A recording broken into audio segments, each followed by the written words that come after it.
Yo, welcome back to another episode of the What We Doing podcast, man. I'm your host, Jody Mo. Shout out to my co-host, D Nutty. Real soon, we might have another special co-host coming on, man. Real soon. Shout out to bro. He know exactly who he is. And I'll let him introduce himself when that do happen. But we back with another interlude episode. This is Come Walk with 50, P2.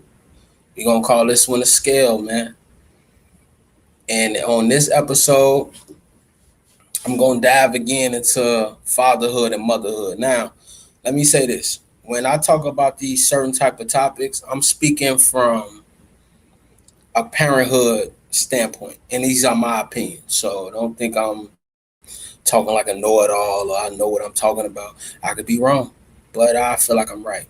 But it's just my opinion. So, just take it for what it is, right? You know what I mean? It's not the end all be all. This ain't the Bible you listening to. It's just a man's opinion. Facts. Right. So the scale, for people out there wondering, what is the scale? The scale is the good, the bad, and the ugly. That's how you gonna weigh most situations you have been in your life. That's how you gonna weigh most situations you put your children through in life. The scale is how you teach them it, right? So once you got the balance, which is P1, right? The mental and the physical. Now you start taking those and putting them on a scale. And I'm gonna keep going on a lot of these topics, and they gonna all come together in my own way, right? But they gonna all come together. So the first example I would give of the scale of something you're gonna put on a scale for you done in your I would say these are the after puberty, the 12 to 13 to probably 18. You put these situations on the scale, right? And you're going to have to prep your children for putting them on the scale because they are real, right? So the first one would be smoking and drinking, the good, the bad, and the ugly, right? The good of smoking and drinking. If done properly, a lot of these, well, if done properly, smoking and drinking can bring kind of the free you, right? Because a lot of times people have like guards up naturally, and you should have them up. Don't get it twisted. You should have them up. But smoking and drinking sometimes allow the free you to come out, right? Where you allow yourself to, maybe say something that you really wouldn't say, or, your comedy comes out, or your extra personality comes out, and, you start having, free ways of thinking, free ways of expressing yourself. If you engage in the nightlife or the party life, smoking and drinking are definitely a part of these lifestyles. And done properly, they are, you know, what fuels these lifestyles is what happens when, you pop out and you have a good night. Most of those good nights came from, a good cognac. I enjoy a good cognac, some good ganja. I enjoy good ganja, right? You know what I mean? I'm a person who enjoys the good of both, right? Um, and you know, even when you start breaking these down to your children, they gonna enjoy the good of it. They are. Now maybe they enjoy one of the other. Some enjoy both, but more than likely they gonna have some type of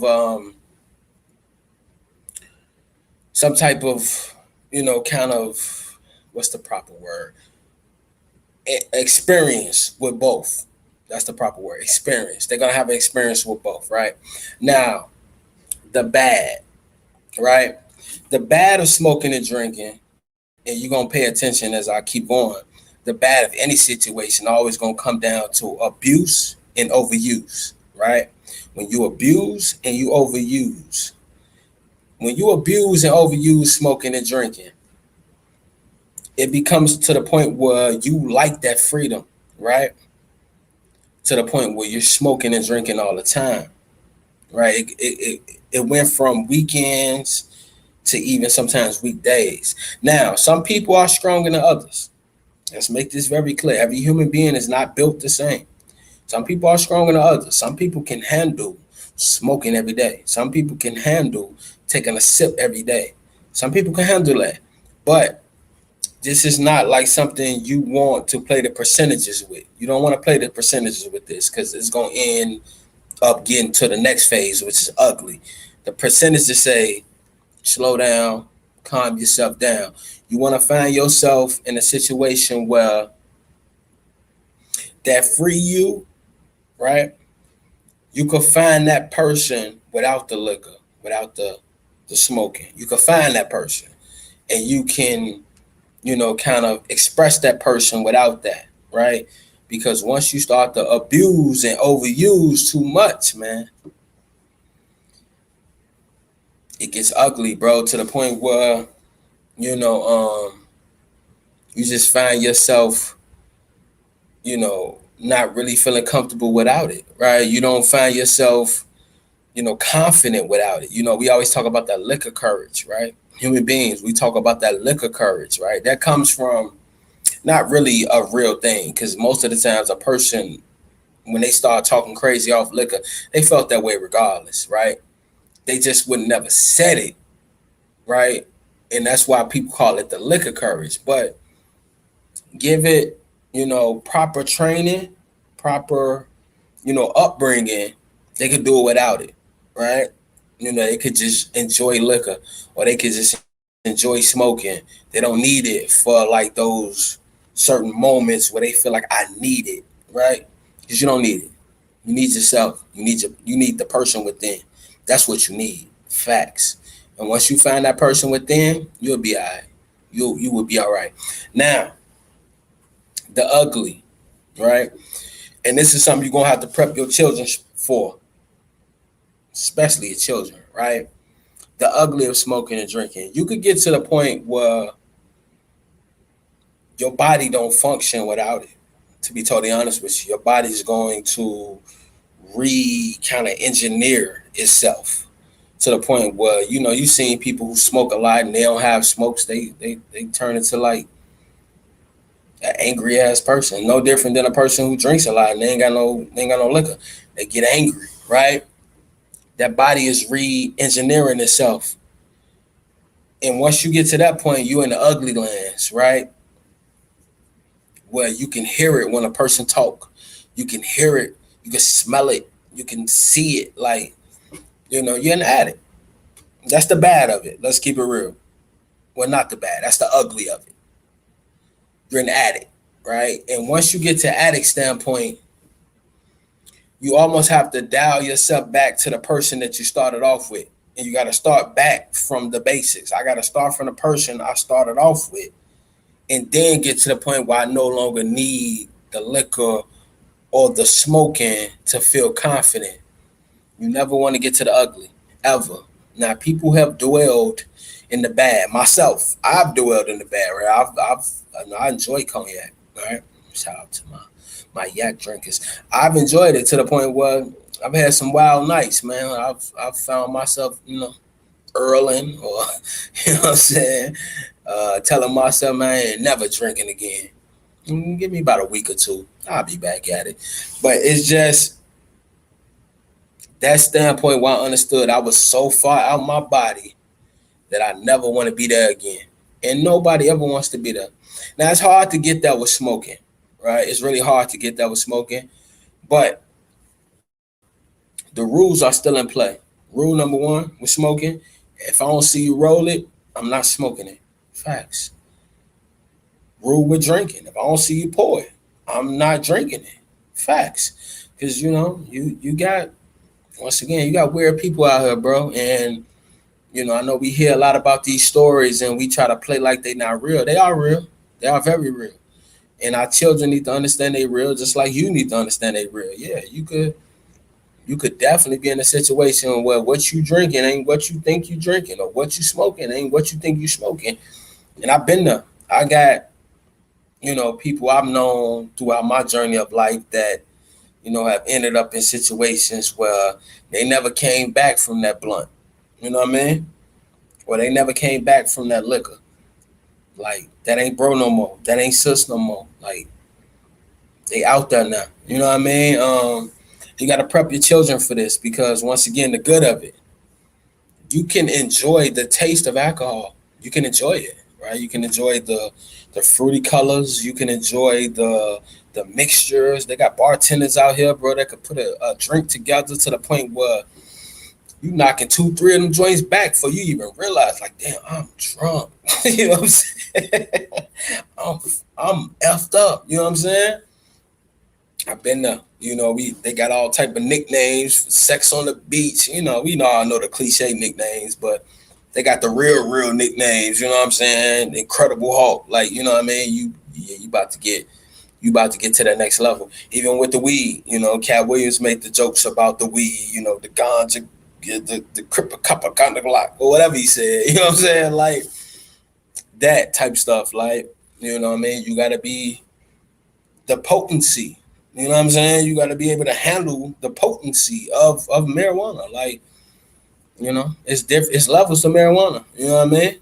I was one of the ones was a lightweight on marijuana. Reggie get me high. You know what I'm saying? I know some dudes that, man, they need loud of the loud to even feel a high. You know what I'm saying? So smoking and drinking, when you put that on a scale, the good, the bad, the ugly, and this is going to especially depending on how many children you have or um, how many people you know that need to put this on the scale. It's going to go person by person. It's not really going to go overall because once again, human beings are unique, right? There are people that can handle things that other people can't, and you got to be, you know, understanding enough to when you teach this, you have to teach one by one. You know, too many times with our children, we like to teach overall. Can't teach overall with every child. It's impossible because they are different, right? Even same mother, same father, they still are different people. Facts. You know what I'm saying? You got to be able to understand that. They are different people. So when you put smoking and drinking on that scale, especially when you start teaching that scale to your children, right? You're gonna have to be real with them because most of the time they're gonna see these type of phases during, you know, after puberty, 12, 13, until like 18 is when you experiences these situations, right? I think I took my first drink at about 14, 15, right? Wasn't nothing too harsh. I liked it. I did like it. You know what I mean? Once again, I still enjoy a good cognac. Um, I took my first smoke around the same age. I'll be honest with you, around 14, 15, freshman in high school. And I liked it as well. So, you know, I'm one of the ones that dwell between both. But I understood that I am more of a kind of drinker than a smoker because when I smoke, I kind of get very quiet or I get very in my own thoughts, right? So I kind of do that by myself. I don't like to be around people high because you know I tend to zone out. When I drink around people, I tend to be a little more inclusive. Now I can still zone out, right? That's just naturally who I am. I am the type of person that will zone out around people. This is why I do it by myself, and I stay sober for the most part around people. But you know, once again, back to P1. When you teach the balance of your children, they understand who they are. That helps with the scale and anything in life. Now, when we move on to the second topic of, you know, your youngest, your children, what you gonna put on that scale, and this is probably the most controversial because, especially for fathers, it's the most controversial. Sex, right? The good of sex. The good of sex is whether man, woman, boy, girl, they're gonna like it. This is a fact. You're gonna have to get over that. They're gonna like it, right? Now, how much they like it, you know what I'm saying? That could be a problem, and that could lend to the bad, which we're gonna touch on. But they're gonna like it, right? And if done properly, it leads to, you know, furthering your bracket of family, your lineage, furthering, you know, excitement in life. You know what I mean? Everybody knows a good relationship needs a good sex life. That's a fact. You know what I mean? Um, it could, especially amongst, I don't like to talk about it with, young adults or nothing like that, but it's called puppy love. You know how you've been there. We all been there. Puppy love. You know what I mean? Yeah, we've been there. We don't got to talk about that. But, you kind of talk with your children on their own about this. It's kind of like a personal topic that I don't like to talk about in public. But yeah, that puppy love. We all know what that means. You know what I mean? And they gonna enjoy it. That's just the facts of it. That's the overall good of sex. You're gonna enjoy it, right?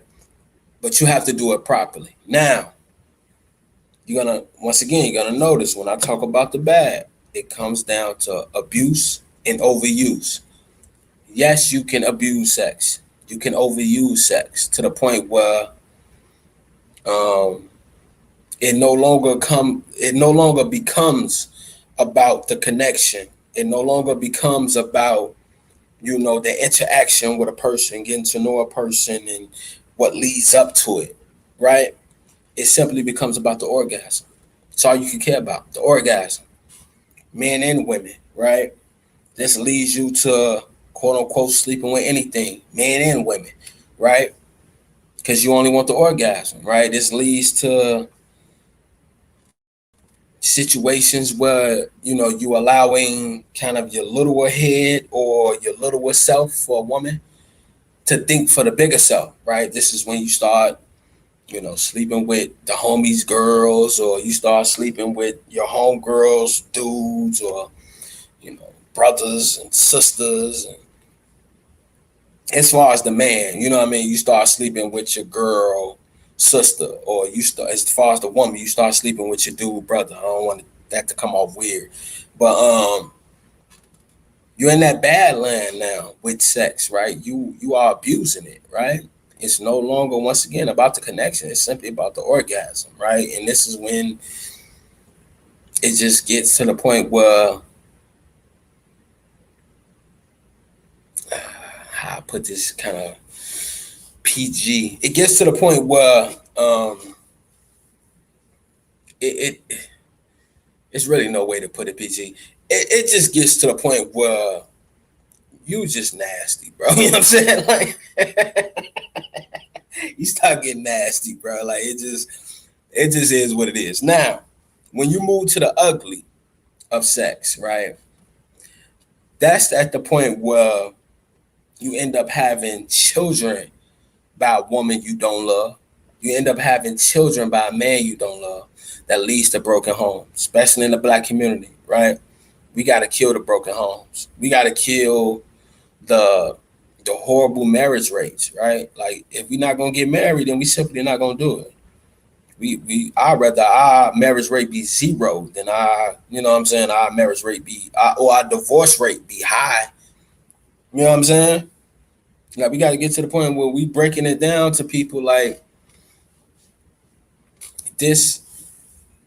It's not necessary, especially if we get into these ugly stages of sex, right? We've seen how popular adult videos have become, right?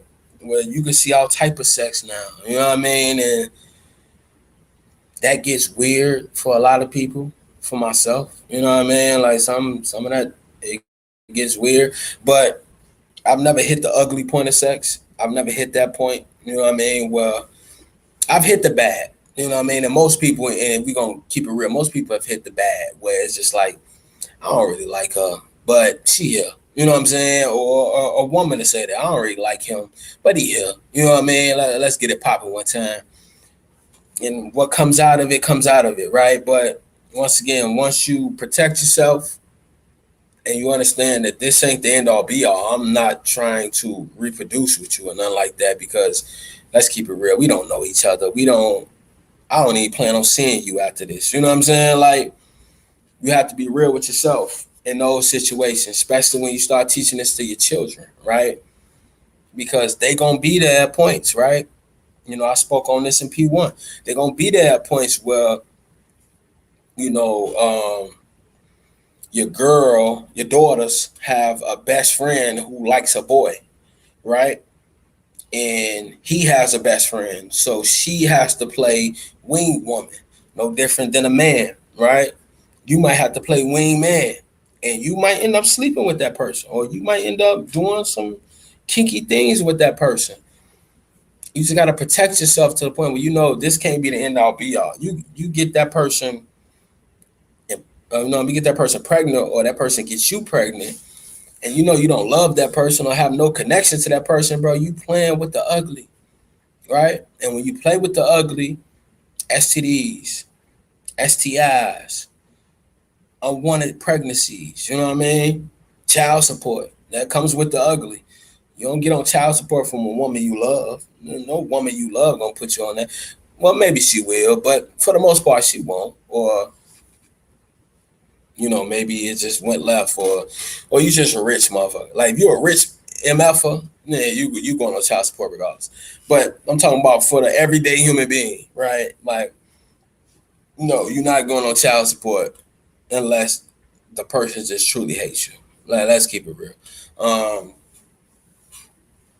And you gotta prep your children for this, especially around them young years, right? This is when predators start lurking. 13, 14, 15, right?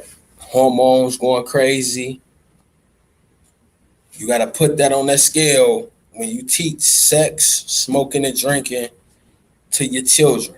Everything has to go on a scale.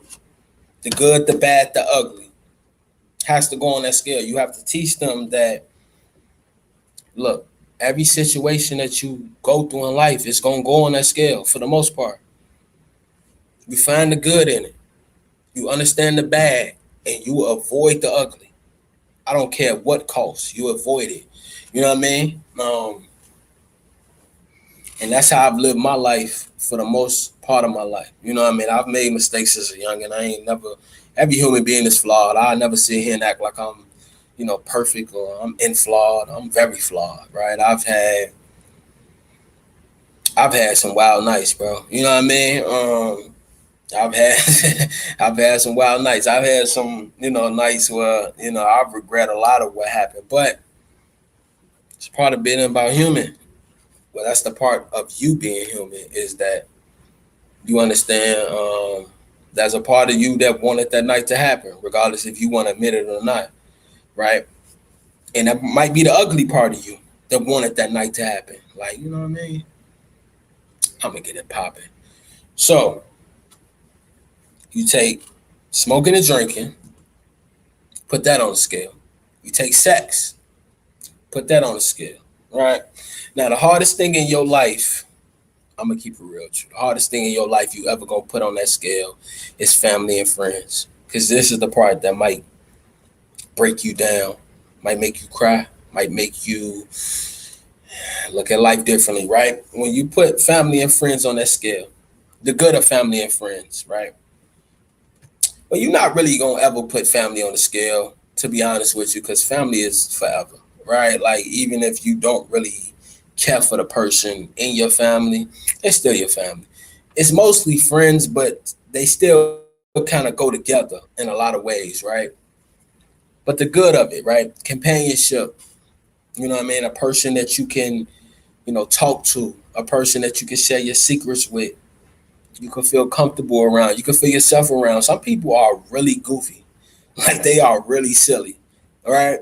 And you will never know that side of them because they don't, you know what I mean? They don't want to show that side of them.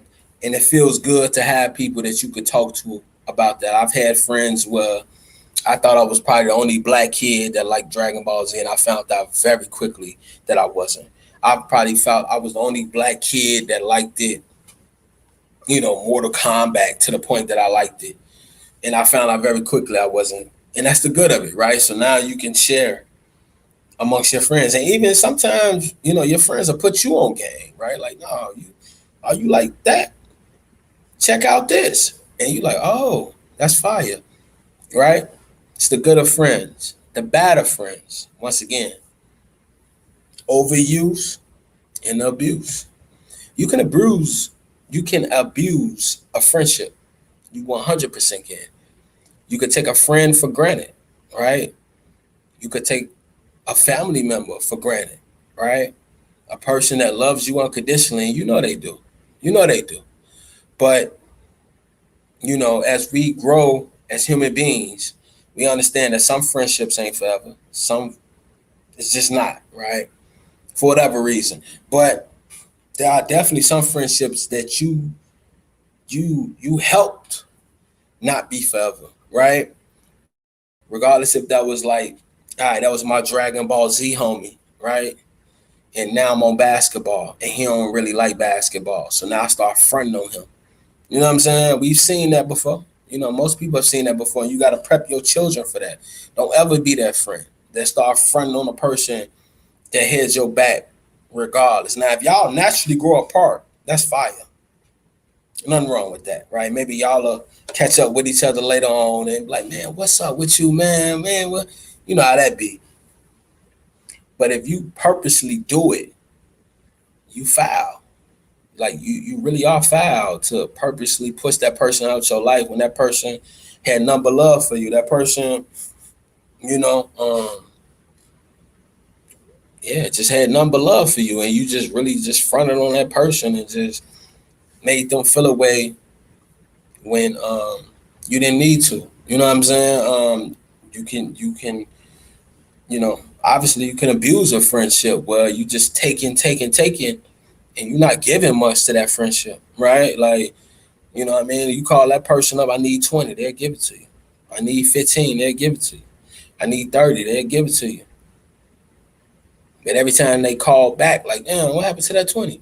You got an excuse. What happened to that 30? You got an excuse. What happened to that 15? You got an excuse. You're abusing that friendship, bro. That's what you're doing, right? That can happen with money, that can happen with clothes, that can happen with video games. That you can abuse a friendship regardless of how you're abusing it. You can do that, right? And you gotta teach your youngins, don't ever be that person. Don't ever be that person. You know what I mean? Because that person, once again, when you put it on a scale, that can get ugly. Trust me, that can get ugly. Well, friendships, right? We all seen Nightline or certain podcasts. It like right now we on a podcast, right?